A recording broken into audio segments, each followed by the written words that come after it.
Testing 1 2 3. Wow.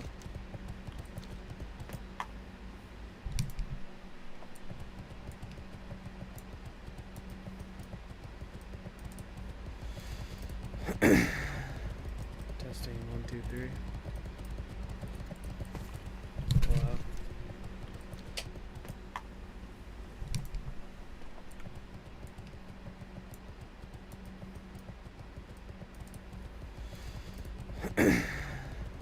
Testing 1 2 3. Wow.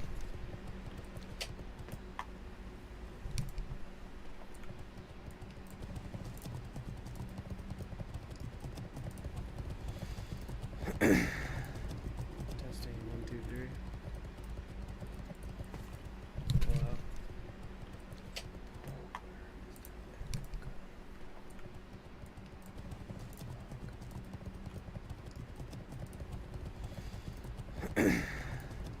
Testing 1 2 3.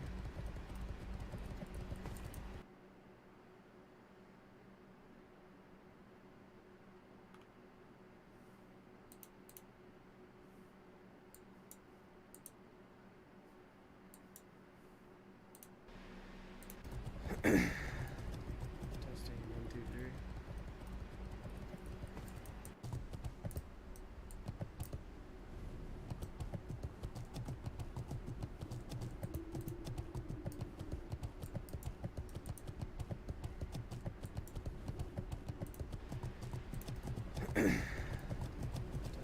2 3.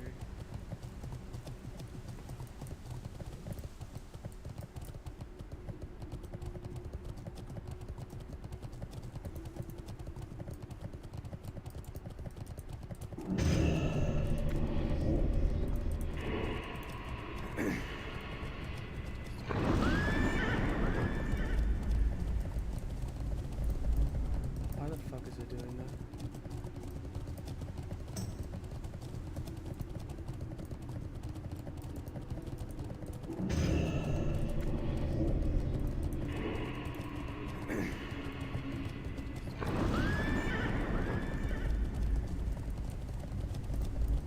Why the fuck is it doing that?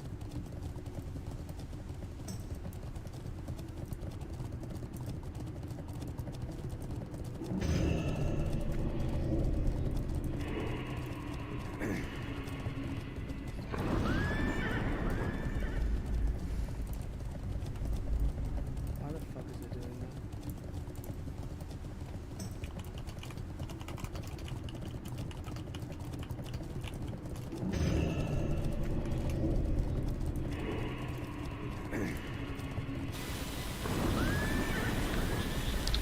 Hey everyone, this is a quick video showing you how to fix the audio looping issue you get when you're live streaming. So what I'm talking about is when you're talking or you're listening to something, all of a sudden you start hearing what you just said, but it'll be repetitive and it just keeps repeating itself. It gets louder, it gets obnoxious, it ruins your experience, it ruins your viewer's experience, and it's a really simple fix. So I looked it up on Google, I looked it up on YouTube, really couldn't find anything to help me out. And if you're like me, I like having Twitch running on my second monitor or even in the background just so I can see my chat log and I can watch my stream and make sure it's not buffering a million times or it hasn't randomly gone offline on me.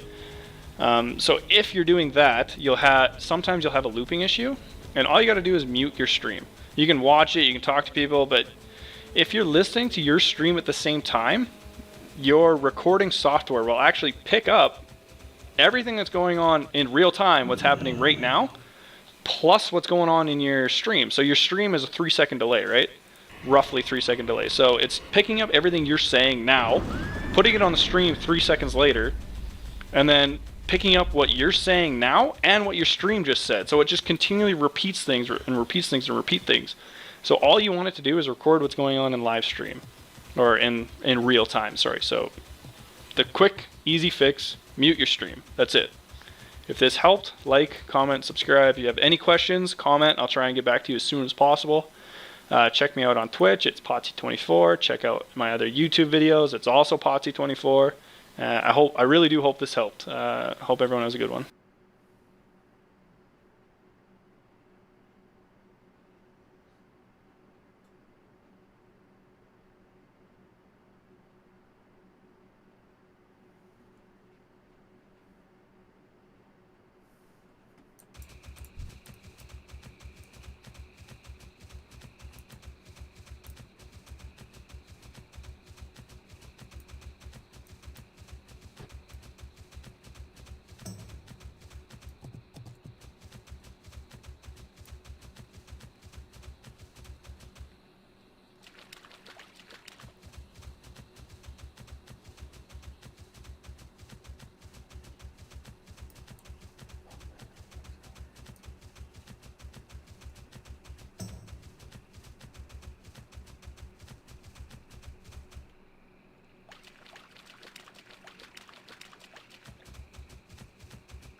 spell isn't ready yet.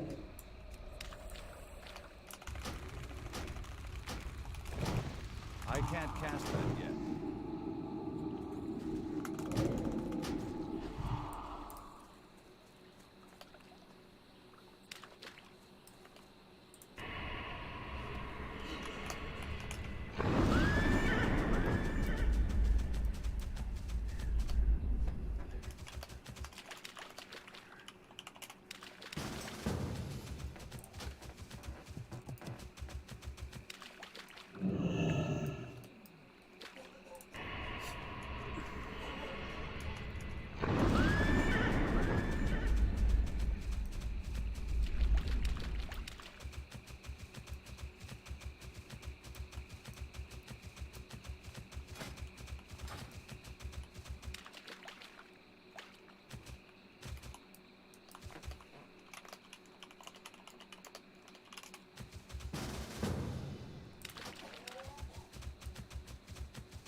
Peaking at over 500,000 people yesterday. That's a lot of people playing. Marvel Rivals is a threat, and I don't think people really understand exactly what's going on here with this game. We He's are a seeing cat. player retention on a scale that we haven't seen since Helldivers 2, and even still then, it's beating out what was a worldwide phenomenon at the time. Yeah. 4 new playable characters, 3 new maps, new match types. I would argue that Marvel Rivals probably has the same equivalent meme power as Helldivers did. So Helldivers 2 was more popular in the US, but Marvel Rivals is more popular in the world. Especially when you're counting like all the cosplays and all the people talking about it. And also, a lot of aggregation for Google doesn't come from China. And this game was made by a Chinese developer, so it would be implied and assumed that China would be tremendously more Marvel Rivals. Kinds of new content that's coming into the game. This game is Yeah, a it's huge. major disruption for not only the AAA industry, but also just the live service industry across the board because, well, it's a game that's serving its fans. It's meeting the demands of its audience, and that kind of goes against the creed of many live service games that are out there. They don't really like to give us too much. They usually like to drip feed things a little bit, and it ends up, well, upsetting the fans, and that's one of the reasons why this game is getting so much support. I think the reason why a lot of fans get upset about live service games is when live service games prioritize making systems that arbitrarily increase player time in order to get people to just simply spend more time to achieve the same goals. Like, almost all the time when you have a live service issue, it stems probably from that. Listening to your audience, such a foreign topic nowadays. Yeah. We're now hearing rumblings, or rumors at the very least, that there's a PvE mode that's in development as well. So we're going to talk about that. But imagine Blizzard would be Marvel in Rivals shambles 2. if they actually released one. That would be... It'd be really fun. NetEase, you could do the funniest thing. So today what we're going to do is we're going to talk about all things Marvel Rivals, from the new content to its future to those that would stand in the way of its success, and why this game is going to be a problem many can't ignore. We are now 1 month out from the launch. Can you imagine if, like, China figures out how to make a good MMO? So, like, China destroyed Diablo 4 with PoE, indirectly, because, you know, GGG is owned by Tencent. They've now destroyed Overwatch with Marvel Rivals. And if they make a good MMO, oh my god. Of Marvel Rivals, and the game hasn't showed any signs of slowing down or stopping. Historically, when we see a popular game release, live service... I think that it will probably slow down. I do. I've been pretty... there's a lot of people that disagree with me on this. People think that's not true. I think it will. Or not, we tend to see the game surge in the week of its launch, and then What players an that aren't idiot. interested in the game start moving on, and the player count kind of falls to find its dedicated audience. However, sure. in the case of Marvel Rivals, we're seeing the opposite. We're just now a month past its launch, and we're consistently seeing the game hold over 400,000 concurrent players on Steam, less than 50,000 down from its peak.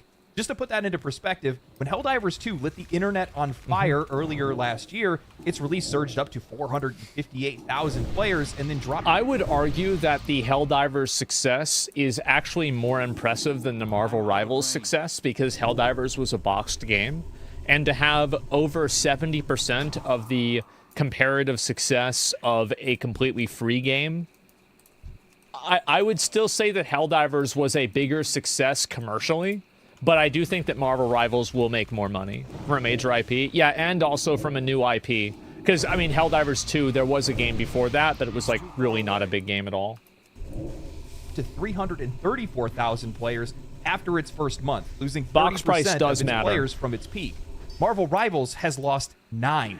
That is absurd, because that means that this game is either replacing players that are leaving the game... Well, the reason why also is because Helldivers 2 didn't have any progression system.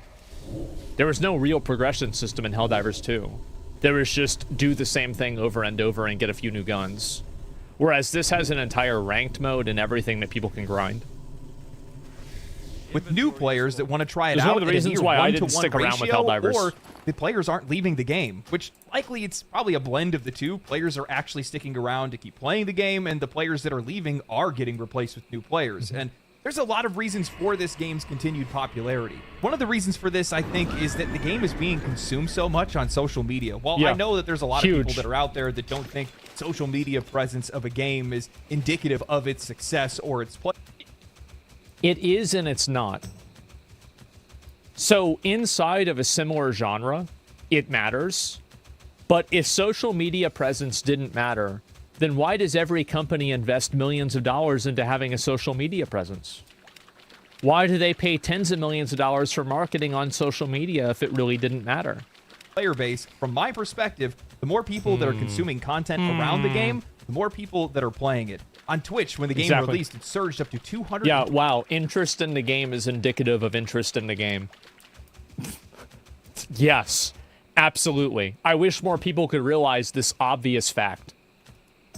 27,000 viewers, many of the biggest channels receiving sponsorships, and some players were just interested in playing the game, and now it's sitting at an average of 100K viewers daily, making it one of the top categories on the platform. YouTube videos covering the best plays, the best players, tier lists, and gameplay are totaling millions of views. Yeah, like after Team Captain made that Wolverine video, I've been seeing so many copycat videos, and it's like top streamers react to the #1 Star-Lord, or top streamers react to the #1 Groot, or something like that. I was going to watch some of them on my stream, I just haven't really had time. But like, yeah, it's super popular. And Twitter and Reddit are overflowing with fan art and cosplays I didn't of get the game's sponsored for this game. heroes. I just Both the played it. ranked and casual modes in Rivals are thriving, which honestly is pretty rare to see. The casual mode is drawing in all types of players, whether they're just here for fun or just don't want the pressure of ranked matches. At the exact same time, the ranked mode is keeping the competitive crowd engaged, with plenty of players that are grinding to climb the ladder, participating in tournaments, and all kinds of different things. The game is offering something for everyone, and that's why it's working so well. Now the game is getting its first major update with Season 1, featuring 4 new characters in the Fantastic Four. Susan Storm and Mr. Fantastic were up first, and then in the second half of the season, we're going to see the other 2 characters. We're also getting new maps, with the Sanctum Sanctorum and Midtown that are going to drop in the first half, and Central Park in the second half. Plus, there's going to be new game modes and objectives, keeping things fresh for the players. And the whole time that they've been developing all of this new content for the game, the developers have been, well, genuinely listening to player feedback, engaging with their community directly, tackling issues. I think that they've nerfed and addressed a lot of the prime concerns that players have. Like, for example, a lot of people were telling me that Hela and Hawkeye were getting banned in like every single high-end game. If you have certain characters that are getting banned in every single game, there's probably a reason for it. The game, balancing performance issues with characters like Hawkeye and broken. Hela, and Yeah, bringing exactly. up lesser characters like Cloak and Dagger. They've been cooking. Now we have a prominent leaker for Rivals at Rivals Info on Twitter who's been digging around the game Here's file. an issue. Here's a criticism that I have of the first season of Marvel Rivals. I think visually it's very hard for me to tell the difference between Cloak and Dagger and Mrs. Fantastic, Invisible Woman. Like, visually, whenever I see both characters, they pretty much look the same to me. And I can see this becoming a bigger problem. And so I think they need to, like, figure out, like, make sure that does not happen again. They literally look identical. They do. And has shown off a lot of skins that hadn't made their way into the game and then later did, and more skins that we're likely going to see in the future. Recently, they shared that they discovered project All white files women for look the same? PvE content that's either in development We or can was say cut that. from the game. While we have no word on what the status of this potential PvE mode is, if Blizzard saw potential in it, then likely NetEase has as well. And honestly, it would be the funniest thing ever if they actually implemented meaningful PvE into the game where Overwatch failed to do so. Dude, if they add PvE into the game, if I was working on Overwatch, I would seriously probably just be like, guys, like, my morale as a player would go down by so much, or as a developer would go down by so much. I would feel so terrible. This is something that genuinely could attract a completely different audience into the game and also give more players a reason to stick around. Now, what's truly fascinating about all of this is that most modern live service games would never and could never deliver on this sort of content or be this ambitious, especially for free. Most live service games, especially shooters, For free. Guys, it's free. You don't have to pay anything. ignore any issues that are in their games. Yeah. Maybe they will, throw in a single-player map or minor changes to existing ones. They'll occasionally drop a new character or weapon. Apex It's so China can weaponize all of our computers for when they invade the U.S. They'll blow up everybody's computer that has Marvel Rivals installed onto it. as an example, just revealed their update at the exact same time as Rivals announced their first season, and It's like that thing all that they're they did to offering those, is cosmetics. those Overwatch 2 did the pagers. exact same thing. Well, watching a mass exodus from their game, they chose to release recolors of existing skins to try to entice players back. Well, you look at this character, like, does this look good? Like, I'm gonna be real.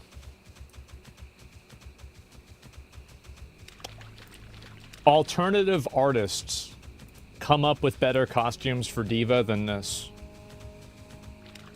Like, I remember when they started, I saw that Blizzard hired a bunch of furries to be character designers, and I thought this would be a good idea.